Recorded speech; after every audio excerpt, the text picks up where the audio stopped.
What up? What it is? What's happening, YouTube? It's your boy Srtfied, and I'm back with another video for y'all. If this is your first time on this channel, make sure you smash that subscribe button. So today we're gonna get, y'all already saw the thumbnail. So we're gonna get one last look at Cersei before she goes bye-bye. Yeah, I had to take the wheels off. I pretty much took everything off of her that I could potentially put on my next vehicle or sell and make some profit off of. So she's been fun, y'all. She's definitely been fun. So it's a sad day. It's definitely a sad day, but I'm gonna explain to y'all. Let me get some things taken care of, and I'm gonna explain to y'all what happened.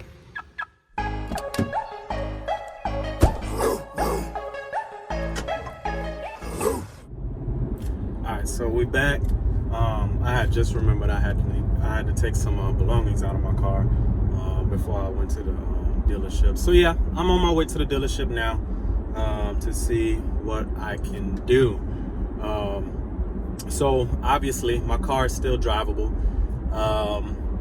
but if you have paid attention or if you haven't been following me, in my last video my car started misfiring, and if you haven't been following me at all, just to recap, I blew my engine, got the engine replaced, put a cam in it, and then literally within a week after getting the new engine,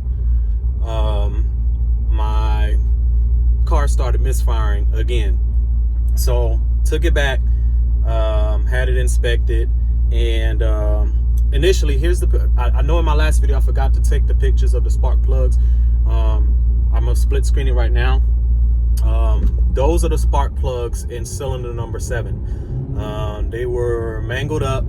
It looked like the piston, at first I thought the piston hit the spark plug, but it looked like pieces hit the spark plug and completely bent them and fouled them out. So I ended up taking the car back to Gary's Carcraft, and they weren't able to get to it that Friday, but they did get to it yesterday, which was Monday. I went up there around 5 o'clock, and I was told that I cracked my number 7 piston. Yeah, so I'm gonna split screen the picture for that. Excuse the picture quality, as I had to, he pretty much printed the paper out for me, so I took the picture with my phone. But as you can see the metal gouging that you see on the top of the piston head, and then if you look towards the top of the picture, you'll see the metal chunk that it actually took out of the piston. So, and when that metal chunk came out, it pretty much caused hell inside that cylinder, pretty much damaging the heads, damaging the cylinder walls and the piston and everything. So that being said, I need a new engine replacement. It needed an engine replacement. So what caused this? So that was my first question. What caused this? Because when I had the car, it drove fine for the first day, drove it for an hour and a half, drove fine the second day, and I literally, like I said in my last video, I did one pull, and I literally didn't even go over 80 miles an hour. As soon as, like, it was a 1 gear pull. I pulled 1 gear. As soon as I felt that little hesitation, which, you know, shortly after that, it shifted into the next gear, I let off. However, that's when I noticed the RPM hang situation that you'll see in my last video. As I shifted into neutral, revved the car, and the RPMs were hanging. So obviously, that's the only thing that I did, because I immediately, after that RPM hang, the next day, I pretty much drove my car straight to Tuners, and on my way to Tuners is when my car started misfiring. So I drove my car straight from Tuners to Gary's Carcraft and dropped it off, which was maybe 2-3 miles up the road from where Tuners was. So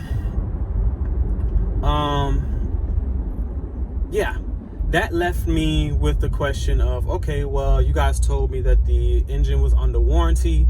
The engine is under warranty, and it's gonna get fixed. I was told at first they didn't know. which was crazy because at that point it made me question, like, okay, well, why not? Because that was what I was told when I initially got this engine. This engine had a 36-month 60,000 mile warranty. Then the disclaimer came, which actually pissed me off, that, well, your engine is modified, you put performance parts in it, the cam and the tune, so it may not be warranted. And I'm like, well, I asked this question initially before I even got the engine installed. Is this going to be warranted? And I was told yes.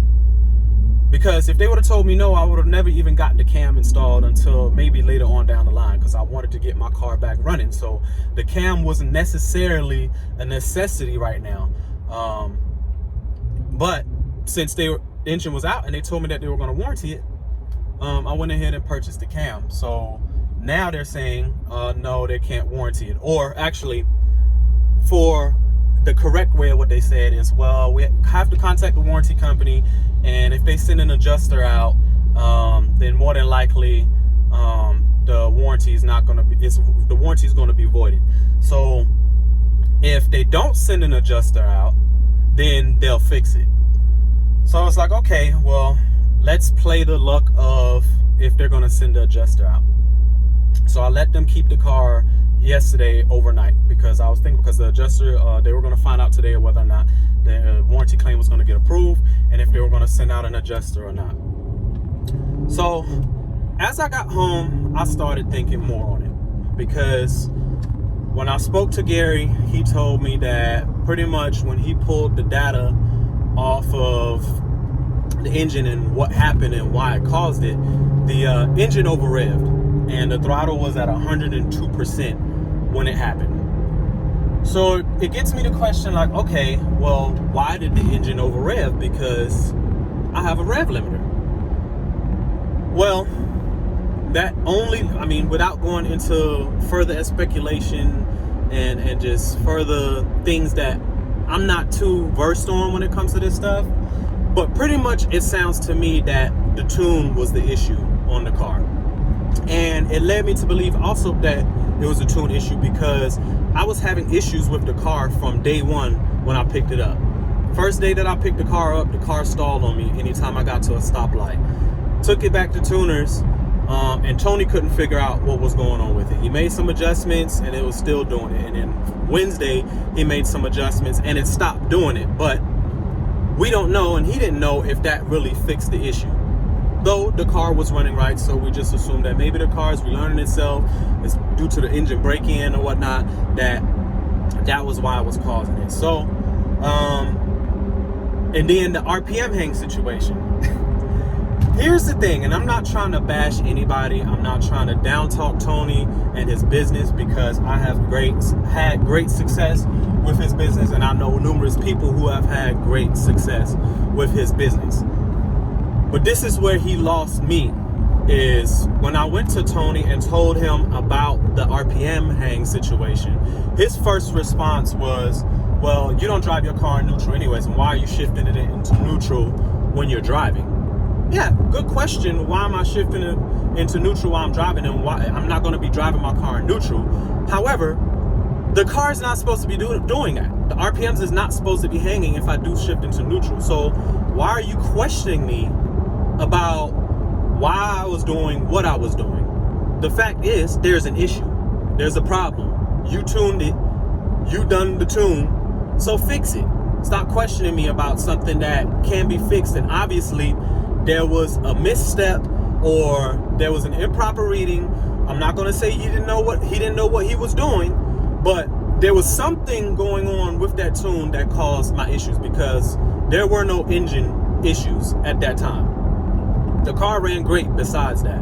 So the more I started thinking about it after the car started misfiring again on my new motor, I'm like, maybe the tune is the issue. Maybe the tuner is the issue. And do I really want to take a gamble if the warranty is going to cover it, if they decide to not send an adjuster out, if they're going to cover it, taking a gamble on letting Tony tune it again, and then my third motor blows? and then I'll be right back to square one. So, and on top of that, it's just a hassle because it took them a month and a week or so to get my initial motor in, replaced, and all that stuff. So that means with the warranty claim, for the warranty to be processed, for them to actually order the engine and get the engine in and then do the work, because Gary's is a small shop and they tend to be, you know, swamped with work. So that means I would have probably been out of my car for another month, meaning that I would have had to get another or borrow somebody's vehicle, which would have been tough this time, which may have added into the expense because I would have had to get a rental car because this is my daily driver. And it just really made me think, like, is it worth it? Is it worth it? So overall, I decided it's not worth it. It's definitely not worth it. Yes, it is. I know y'all looking at me crazy now, like, man, you spent a lot of money.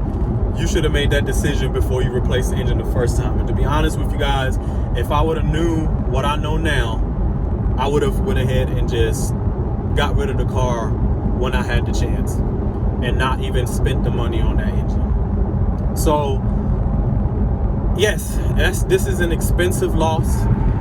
This is definitely a learning experience.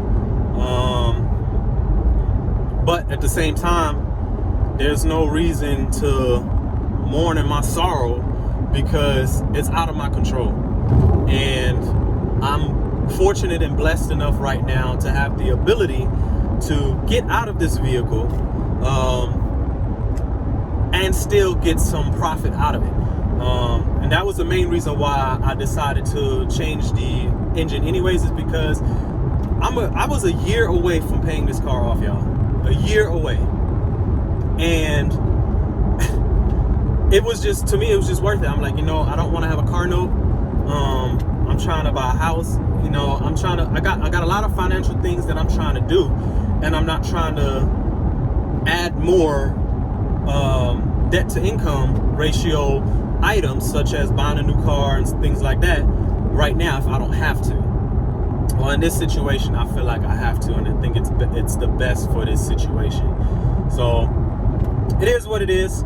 I know a lot of people that I've talked to disagree with me, like, oh man, you should go after the company, you should go after the tuner, because one of them are at fault and blah blah blah. And to be honest with y'all, it's going to be difficult to try to go that route because, number one, it has to be absolutely proven that the tuner was at fault, and that is going to be next to impossible to try to, you know, to fight. And right now, granted, I'm blessed enough to, you know, have the ability to get into another vehicle because I'm not upside down on my vehicle. I'm not losing out. You know, I took off. I mean, the thing I'm losing out on is the performance modifications I've done to the car. The 392 gears I just put in the car, waste. The Corsa exhaust I have, waste. Intake I have, waste. Throttle body, waste. All these things are going to waste. However, the thing that I'm glad I was able to take off is my wheels, my catch can, and my sound system in this car. I was able to take all that stuff out. So I'm definitely like I said, either going to resell that stuff because I know for a fact I can get some profit out of that, or it's going on my next vehicle, and I have some mods that I'll be able to start out with on my next vehicle, to where it's not a complete fresh start. So yeah, like I said, I am on my way to the dealership now. I'm going to be looking at some vehicles and seeing what vehicle I'm going to be leaving with. So I'll see you guys when I get to the dealership. All right, y'all, so I'm here at the dealership. This is my guy right here. Shout out to him. He hooked me up on, I told him exactly what I wanted, exactly what I needed, and he hooked it up. So make sure y'all check. What's your name? Mitchell. Make sure y'all come see me. Lake City Chrysler Dodge Jeep Ram. Yeah, make sure y'all come see this guy, man. He definitely hooked me up on the price. So we gotta get your I'm not gonna tell y'all what it is just yet. We're gonna unveil it on the next video. So y'all definitely gonna have to stay tuned. But yeah, they got a crazy selection out here, y'all. Y'all make sure y'all come out here and check them out. Make sure you talk to Mitchell. We got people back there, you know. So I'm super amped, y'all. I'm super amped. I even got my club press coming up here supporting me. So super amped to get in this car. But that's gonna wrap it up for today's video. Let me finish up this paperwork and then I'll close this video off for y'all. He's still gonna be slow. I swear, Hellcat owners are the new Mustang owners. I swear. Just cocky for no reason. All right, y'all, I'll be right back. Before we go, show y'all this Hellcat they got out here. They got this one, and they got this one right here. Sick. This thing nice. What's up, little man? You just gonna follow me around? And they got this little red eye out here. This one is stripped down. And they still want, I think, 80 for it. Can't really see it. I think it's like 80. Let's go on the other side and see if we can see it. This is like the bare bones red eye. Yeah, and they still want 81 for it. That is crazy. But this red eye is sick, y'all. But that's gonna wrap it up for today's video, y'all. Like I said, I'm super excited to get out of my car, especially with the problems that I've been having and all that stuff. So to get out of it is definitely a blessing. And I got a hell of a deal on something newer. I'll give you guys a hint. It's definitely a 2020 model. If y'all can guess what it is, make sure y'all hit me in the comments below. But I'm definitely going, my next video, I'm definitely gonna unveil what it is, but I'm super excited, y'all. I'm all smiles. My worries and all that stuff is gone now. So it's gonna wrap it up for today's video, y'all. Make sure if you like the contents of this video, make sure y'all smash that like button. What's going on, little man? He up here exploring and stuff. Make sure y'all slash that like button if y'all like the contents. If y'all got any comments, suggestions, or anything like that, or questions, make sure y'all either follow me on IG. Make sure you follow me on IG, #1. But if you got questions or whatnot, you can hit me up on my IG or comment below. Make sure you hit that notification bell so you don't miss the unveiling of what I got today. So Cersei is officially gone. I haven't decided on what I'm gonna name my new car yet. But I gave y'all another hint. It's a car. It's definitely not a truck, so it's another car. But yeah, I haven't decided what I'm gonna name her yet. So once I unveil it, y'all can feel free to give me some help on that as far as what name I'm gonna give her. So, but yeah, make sure y'all hit that notification bell so y'all don't miss that. And if you have not subscribed to my channel, make sure you smash that subscribe button. And also, if you're in the area in Lake City, make sure y'all check out Chrysler Dodge Jeep, Lake City Chrysler Dodge Jeep. They definitely hooked me up. It was a quick process. I came in, I was only here for literally 2.5 hours at most, and that's total. Y'all already know how the car buying process is. You do your wheeling and dealing and then the paperwork. So it was a quick process for me. Some people it takes longer, some people it takes less, but for me it was a quick process. So it was a great car buying experience for me at Lake City Chrysler Dodge Jeep. So I appreciate y'all. If y'all watching this that work at Lake City Chrysler Dodge Jeep, I appreciate y'all. Y'all definitely 5 stars for me. But that's gonna wrap it up. Like I said, prayers over here, supporting your man. So until next time, YouTube, I hope y'all have. Oh, real quick. Like I said, follow me on my IG, but #salute right there on all your pictures, videos on IG to show love. So that's the last thing, y'all. So hope y'all have a good day.